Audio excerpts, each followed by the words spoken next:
Hello students, I am doctor Sunil. आपको पढ़ाने जा रहा हूँ, समझाने जा रहा हूँ the difference between the micro and macro.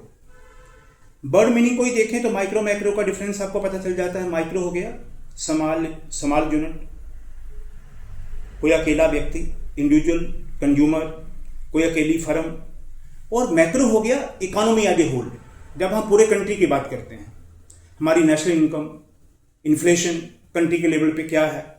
ये हो गया पहला difference between micro and macro. Number 2, दूसरा डिफरेंस आ गया, कोई इंडिविजुअल मैन्युफैक्चरर वो अपनी डिमांड देखेगा, अपनी सप्लाई देखेगा, अपने प्रोडक्ट की प्राइस देखेगा।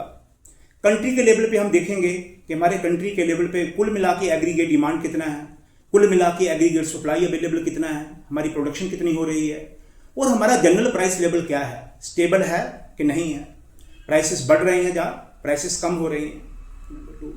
नंबर 3, कोई इंडिविजुअल अपनी प्रोडक्शन को देखेगा, प्रॉफिट को बढ़ाने के लिए तो अपनी आउटपुट को देखेगा।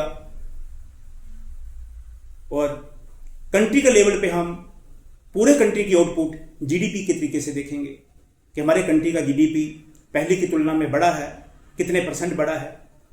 ऐसे कोई इंडिविजुअल अपनी डिमांड को लेके चिंता करेगा, वो अपनी डिमांड को देखेगा, उसके रिगार्डिंग डिसीजन लेगा।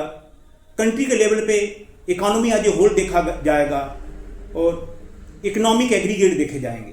इकोनॉमिक एग्रीगेट का मतलब कि हमारे कंट्री में नेशनल इनकम कितना है, इन्फ्लेशन कितना है, सेविंग कितना है, इन्वेस्टमेंट कितना है, ये नेशनल एग्रीगेट देखे जाएंगे। कुल मिला के अगर आप देखें, जितने भी पॉइंट एक्सप्लेन करें, उनका निष्कर्ष यही है कि अगर हम किसी इंडिविजुअल के लेवल पे देखें तो माइक्रो, कंट्री के लेवल पे एज ए होल देखें तो मैक्रो।